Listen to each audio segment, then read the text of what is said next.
Vamos a darle la bienvenida a nuestro invitado. Es el periodista y director editorial de Excelsior, Pascal Beltrán del Río. Gracias por estar con nosotros, Pascal. Bienvenido.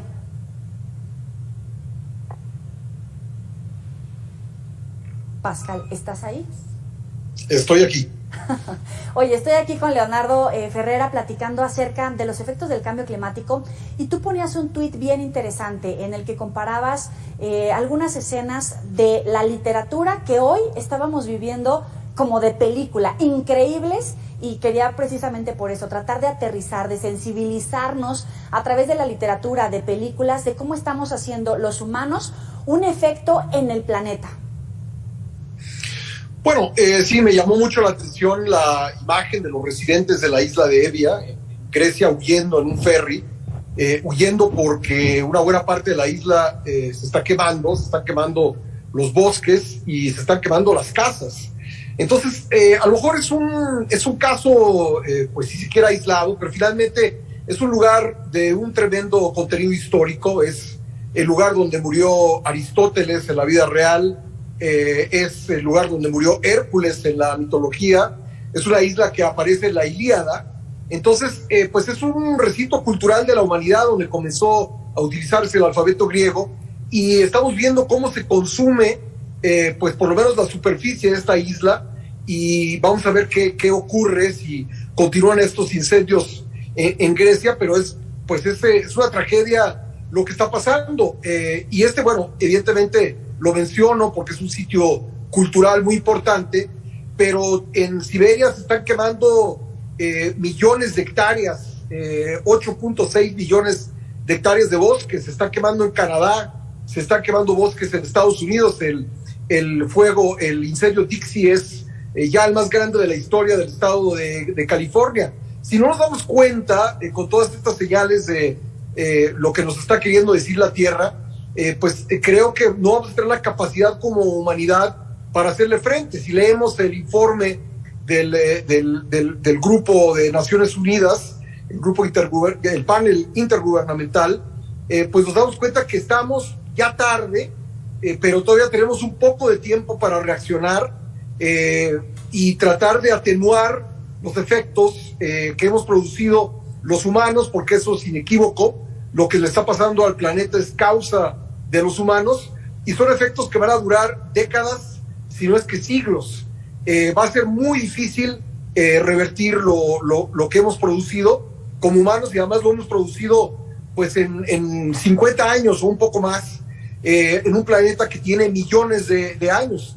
Y si no actuamos ahora como humanidad en las acciones individuales que mencionaban ustedes, pero yo creo que lo más importante, en las acciones macro que solamente los gobiernos pueden echar a andar, pues este planeta podría ser inhabitable, o buena parte de él podría ser inhabitable en poco tiempo. ¿Y qué hay en México? ¿Cuáles son los efectos que ves de manera inmediata que vamos a comenzar a resentir? Si no es que ya estamos resintiendo, claro. Pues mira, ya los estamos viendo. Hemos tenido terribles sequías. Yo que soy del norte del país, te lo puedo decir. Hoy está lloviendo en Chihuahua y la gente está muy sorprendida. Tenía pues prácticamente años sin llover de manera importante, y así pues ha sido en muchos estados del país. También ha habido sequía catastrófica en partes de Oaxaca, y por otro lado vemos también terribles inundaciones. Tenemos ese efecto combinado de grandes sequías o sequía muy pronunciada y también inundaciones. Entonces, México evidentemente no se va a salvar de esto. México, de hecho, pues tiene ya en estos reportes del panel y también en otros estudios, pues el aumento del nivel del mar va a afectar a las ciudades del Golfo de México de manera muy importante.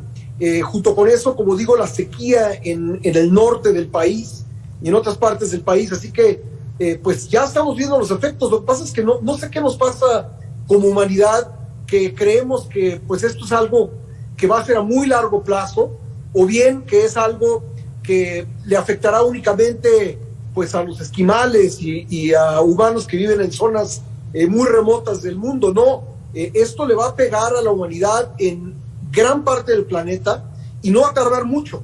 Si seguimos así, vamos a ver los efectos en 20, 30, 40 años, Vamos a ver, por ejemplo, que países como Bangladesh van a ser inhabitables, países insulares del Pacífico y del Océano Índico van a desaparecer bajo el agua, va a haber migraciones masivas. Estamos viendo la situación de la migración centroamericana que pasa por México rumbo a Estados Unidos. Bueno, si continúan estos efectos de sequía en Centroamérica, vamos a ver aumentar ese problema drásticamente. Entonces, son efectos a muy corto plazo o en el mejor de los casos a mediano plazo, y sí tendríamos que tener este tema pues muy presente en nuestra discusión diaria. No entiendo por qué no está. El presidente López Obrador en marzo de 2020 hablaba acerca de estas plantas, esta instalación de ventiladores que producen energía eólica. Vamos a recuperar esa declaración del presidente y vuelvo contigo. Aquí se expresa la falta de sensibilidad de los gobernantes. Autorizaron esos ventiladores para producir energía eólica. Miren cómo afectan el paisaje, la imagen natural, cómo se atrevieron a dar permiso para instalar estos ventiladores. Pueden decir que se genera energía eléctrica, muy poco. ¿A quién le faltó sensibilidad entonces?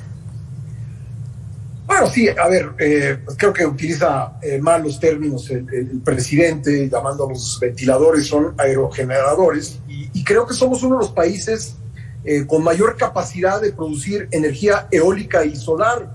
¿Y por qué no aprovecharla? Me parece contradictorio lo que dice el presidente frente a la decisión de construir una refinería, cuando el mundo está dejando atrás los combustibles fósiles. Una refinería que pues teóricamente tendría que ser construida para durar varias décadas en una zona costera del estado de Tabasco, que con el aumento del nivel del mar pues podría verse en poco tiempo sumergida. Entonces, pues sí, me parece contradictorio, me parece lamentable que en estos momentos, después de que México pues ha tenido la capacidad de ser un país líder en la lucha en contra del cambio climático, recordemos desde luego al doctor Mario Molina, que en paz descanse, pero a muchos otros, y de repente pues estamos dando pasos atrás en nuestra política energética, yendo a contracorriente de la historia, yendo a contracorriente de la economía, cuando tendríamos que estar pensando pues en una industria manufacturera que produzca pues las piezas de autos eléctricos, las baterías de autos eléctricos. Hacia allá está marchando la economía. En el estado de California pronto no se van a permitir vehículos de combustión interna, tampoco en Europa. ¿A quién le vamos a vender los vehículos que producimos actualmente? O más bien las empresas que los producen pues no van a tener mucho interés en construirlos en México o en cualquier parte del mundo, y estamos perdiendo años pues muy valiosos para hacer esa transición energética, y yo creo que, bueno, más allá de que tal vez se pueda colocar los aerogeneradores en el mar, digamos como se hace en Europa, en Holanda, en otros países, en lugares que pues afecten menos el paisaje, pero me parece mucho más importante pensar en la transición energética, y creo que la energía eólica pues es una verdadera solución, como es la solar. Después de India somos el país con mayor potencial de energía solar. Tenemos un país con 11,000 kilómetros de costas, un país donde, por ejemplo, en la zona del Istmo de Tehuantepec tenemos vientos muy considerables. Sí hay ahí parques eólicos, pero debiera haber muchos más. Y bueno, digo, no se trata de hacer las cosas mal, digamos, no se trata de construir estas posibilidades, estas posibles fuentes de energías alternas con contratos ventajosos para empresas. Nadie está diciendo eso, pero sí tendríamos que estar pensando pues en aprovechar las posibilidades que nos dio la naturaleza en cuanto a nuestra ubicación geográfica. Tenemos, insisto, grandes condiciones de generar energía solar, energía eólica, y no las estamos aprovechando. Pascal, te saluda Leonardo Ferrera, ¿cómo estás? Una pregunta pues rara. A ver, ¿cómo reeducar a los adultos en México cuando pues se ha dicho que los adultos tenían que educar a los niños? Así fue hace algunos años. Ahora parece que los niños, los jóvenes son los que han ido tomando mayor conciencia ambiental, pero vemos que muchos adultos, y sobre todo lo que vamos de ver, lo que es la clase política, pues va en sentido contrario. No se está haciendo lo que se debería en cuestiones ambientales. ¿Cómo reeducar a los adultos? Pues sí, ese es el gran dilema. Decía yo antes que llamar la atención, lo digo como periodista, llamar la atención de la opinión pública respecto de un tema que evidentemente nos está afectando y nos va a afectar más en poco tiempo, pues ha sido muy difícil. Es un tema cultural, sin duda. Y bueno, pues yo creo que necesariamente tendría que estar esta educación ambiental, esta creación de conciencia, pues en el currículum de las escuelas, ¿no? Y creo que eso ha fallado. Evidentemente no se puede generar esa cultura, esa conciencia en un lapso corto, pero tampoco creo que estemos haciendo nada muy importante por cambiar esa cultura, por crear una conciencia en la que pues tengamos la capacidad de pensar en lo que le estamos haciendo al mundo. Finalmente no tenemos a dónde irnos. No hay escapatoria. Este es el planeta en el que vivimos y las posibilidades de huir de él pues son remotísimas y no serán a corto plazo. Entonces, tendríamos que sí, desde luego, generar esa conciencia a través de un cambio cultural que yo creo que pasa por la escuela, forzosamente. Para concluir, también recapacitaba sobre los espacios que se le debe de dar a este tipo de temas en los medios de comunicación. Sí, está ausente porque yo creo que se considera que digamos, por decirlo en términos sencillos, es poco sexy, es poco atractivo. La gente no lo siente como un problema real porque muchas veces no lo ve, porque, digamos, salimos todos los días y no percibimos en la acera de enfrente, en el entorno inmediato de donde vivimos o trabajamos, los efectos del cambio climático. Pero si vemos un poco más allá, ustedes son mucho más jóvenes que yo, pero yo todavía recuerdo los glaciares del Iztaccíhuatl. Y ya si vemos en un día claro, que no hay muchos en la capital, pero volteamos hacia los volcanes y prácticamente han desaparecido. Ya no hay glaciares, es decir, vemos bien en los volcanes cuando se combina el frío y la lluvia, y entonces, bueno, se genera nieve a esa altitud, pero el glaciar permanente en esa zona, pues ya desapareció. Entonces, si no vemos si como periodistas no somos capaces de transmitir esta información que le haga sentido a la gente, pues la gente no se va a interesar, y si no se interesa, pues la primera reacción en muchas mesas de redacción es decir, no, pues ese tema, ¿a quién le importa, no? Yo creo que al contrario, tenemos que encontrar la manera en que este asunto, que es fundamental para la humanidad, podamos traducirlo de manera muy sencilla en efectos muy concretos. Hablé del tema de la migración, hay que tenerlo en cuenta. Muchas veces la gente quizás no lo sabe o no lo recuerda o no lo toma en cuenta. Si juntamos la población de Guatemala, El Salvador y Honduras, pues estamos hablando de 25 millones de personas. Entonces, si un porcentaje de esa población ya no encuentra condiciones para vivir en sus países, pues su salida, digamos, la salida a un futuro menos desastroso, pues es a través de México, no hay otra. Y si continúa la sequía en estos países centroamericanos o se agudiza, vamos a ver aumentar la migración, vamos a ver problemas muy sustanciales de agua en el muy corto plazo en nuestras ciudades. Es decir, tenemos que tener capacidad los periodistas de explicarle a la gente que el cambio climático, pues sí son los osos polares, pero es mucho más que los osos polares, es mucho más que la pérdida de una especie.